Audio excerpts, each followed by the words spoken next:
Assalamu alaikum class 8. Welcome to your science lecture. I'm your teacher Sara Nadeem.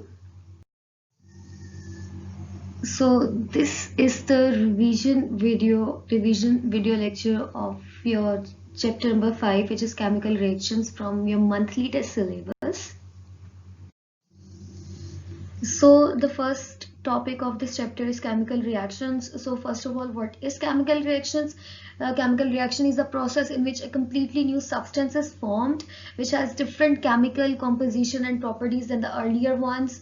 So chemical reaction किस तरह से हो रहा होता है, केमिकल चेंज आ रहा होता है, केमिकल कॉम्पोजिशन बिल्कुल डिफरेंट हो जाती है, इस तरह केमिकल प्रॉपर्टीज भी, और फिर ये एक्सप्लेन किया हुआ है यहाँ पे कि किस तरह से हो रहा होता है, अगर कैसे होता है। सो बेसिकली एटम्स की जो होती है, एलिमेंट्स, जो डिफरेंट एलिमेंट्स होते हैं उनके एटम्स की आपस में रीअरेंजमेंट होती है, इसकी वजह से केमिकल रिएक्शन अगर होता है।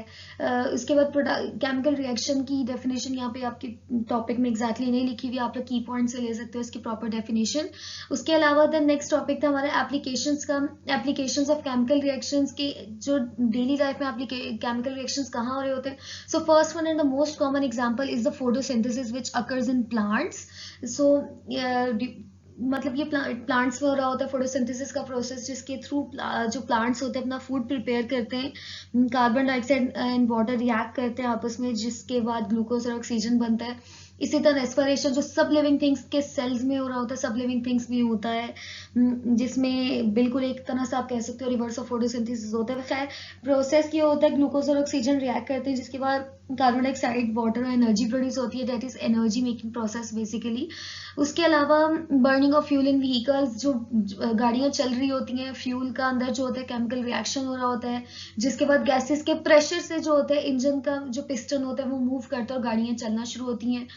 इसी तरह से जो मशीनरीज इंडस्ट्रीज में यूज होती हैं, जो मशीन, उसमें भी फ्यूल यूज किया जाता है मशीन्स को चलाने के लिए, और बिल्कुल ऐसी गैसेस के प्रेशर से मशीन को हिट करते हैं गैसेस का प्रेशर, और फिर जो अपनी मशीन रन करना स्टार्ट करती है। सो इंडस्ट्रीज में भी इस तरह से केमिकल रिएक्शन हो रहा होता है बेसिक। वैसे तो इंडस्ट्रीज में बहुत से केमिकल रिएक्शन हो रहे होते हैं।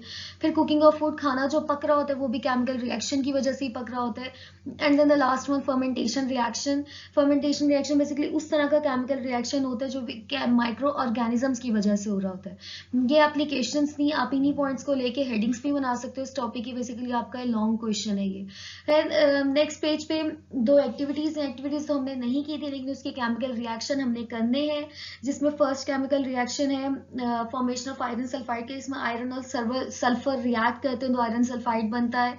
फिर रस्टिंग ऑफ आयरन है नीचे, उसमें बताया हुआ है कि ऑक्सीजन जो होती है एयर की वो रिएक्ट करती है आयरन के साथ और फिर आयरन ऑक्साइड बनती है, जिसको रस्टिंग या जंग लग जाना भी कहते हैं।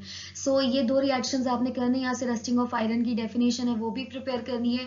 और दूसरी चीज मैं आपको बताती चलूँ, जो भी केमिकल रिएक्शंस इस चैप्टर में इंक्लूडेड हैं आपने उनको हर तरह से प्रिपेयर करना है। वो आपको किसी भी तरह से आ सकते हैं, चाहे वो बैलेंसिंग में आ जाए, चाहे उसमें से आपको complete the chemical reaction, chemical equation का क्वेश्चन आ जाए, कंप्लीट एंड बैलेंस का भी आ सकता है। और फिर तीसरा जिस टाइप का क्वेश्चन आ सकता है कि आपको केमिकल का जो है नेम दे दिया जाएगा और उसका कहा जाएगा कि आप उसका फॉर्मूला बताएं, और इस तरह से रिवर्स में फॉर्मूला दे दिया जाएगा तो आपको कहा जाएगा कि इस केमिकल का नेम बताएं। तो इस तरह से भी इनकी इस पार्ट से टॉपिक क्वेश्चन जो है बन सकते हैं। तो सारी केमिकल इक्वेशन जो जो भी इंक्लूडेड है सिलेबस में, सब आपको हर तरह से प्रिपेयर होनी चाहिए। Okay, the next topic chemical equations and the balancing. सबसे पहले केमिकल इक्वेशंस क्या होती है?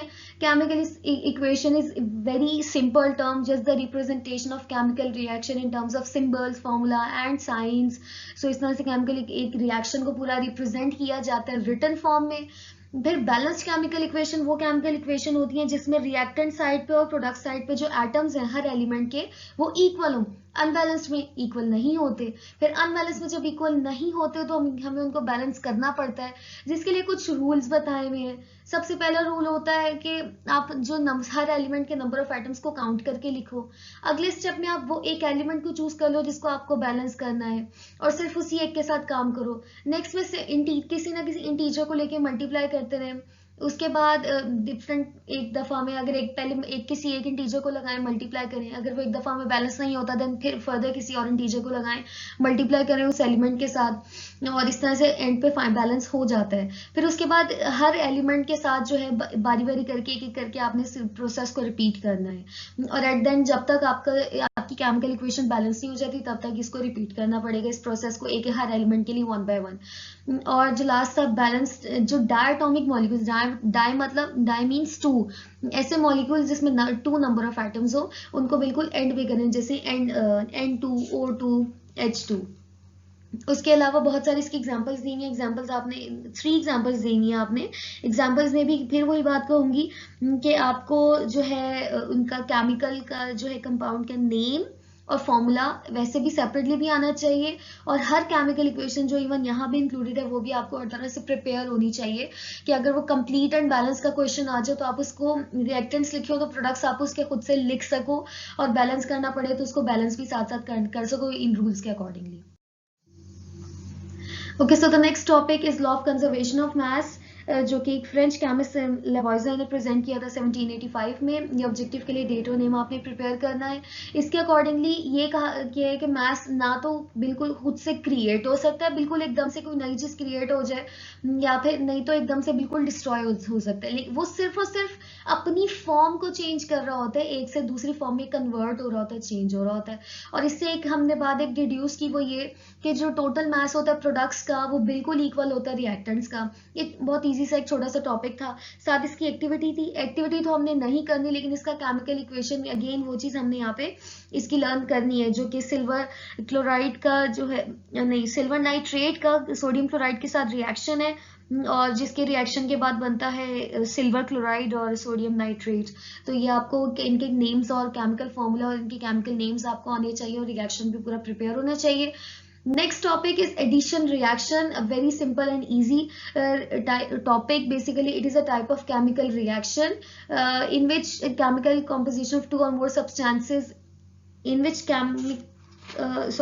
कि केमिकल कॉम्बिनेशन होता है दो से ज्यादा सब्सटेंसेस का, जिसके बाद सिर्फ एक कंपाउंड बनता है। तो दैट इज एडिशन रिएक्शन, जिसकी हमने सिर्फ फर्स्ट 2 एग्जांपल्स की थी। फर्स्ट वन इज हाइड्रोजन और ऑक्सीजन का रिएक्शन, जिसके बाद एक वाटर बनता है, सिर्फ एक कंपाउंड, एक टाइप ऑफ कंपाउंड बनता है। उसके अलावा नेक्स्ट था हाइड्रोजन और क्लोरीन का, जिसके बाद हाइड्रोजन क्लोराइड बनता है। ये आपने करना है, यहाँ से सिर्फ इसकी छोटी सी डेफिनेशन है, 2 एग्जांपल्स है। And the last topic of this chapter is decomposition reaction. It is a type of chemical reaction in which a compound splits up into 2 और मोर सिंपल सब्सटेंसेस। एक बेसिकली कॉम्प्लेक्स कंपाउंड होता है जो 2 या 2 से ज्यादा simple substances में split up हो जाता है। इसकी भी फर्स्ट 2 एग्जांपल्स करनी है। फर्स्ट वन पोटेशियम क्लोरेट है, जिसको हीट अप किया गया तो फिर पोटेशियम क्लोराइड और ऑक्सीजन बना, और इस तरह नेक्स्ट था कैल्शियम कार्बोनेट, जिसको हीट अप करने के बाद कैल्शियम ऑक्साइड और कार्बन डाइऑक्साइड प्रोड्यूस हुए थे। और यूजुअली इस तरह के केमिकल इक्वेशंस को केमिकल रिएक्शंस को कराने के लिए हीट रिक्वायर्ड होती है, क्योंकि आपको जो एक कंपाउंड दिया गया उसको ब्रेक करने के लिए कुछ ना कुछ तो हमें चेंज लाना पड़ेगा ना, कुछ ना कुछ तो डालना पड़ेगा कि उसके एटम्स में एनर्जी आए, वो रिएक्ट करें उस तरह से। तो हीट यूजुअली दी जाती है वहां पे। So chapter complete हो गया, and then in the exercise question number 5.4, 5.5 and 5.8 are included. So ये आपने प्रिपेयर करने, और अगेन इनकी भी केमिकल इक्वेशंस जो है सारी आपने हर तरह से प्रिपेयर करनी है, चाहे वो बैलेंसिंग के लिए आ जाए, चाहे कंप्लीट द केमिकल इक्वेशन का क्वेश्चन आ जाए, चाहे कंप्लीट एंड बैलेंस इकट्ठा आ जाए क्वेश्चन के, आपको रिएक्टेंट्स दिए हो तो उसके प्रोडक्ट्स आपने खुद लिखने हो, देन उसको बैलेंस भी करना हो। So class, this is our today's lecture, basically the review or revision of chapter number 5. Good luck for your monthly test. Take care of yourselves. Allah Hafiz.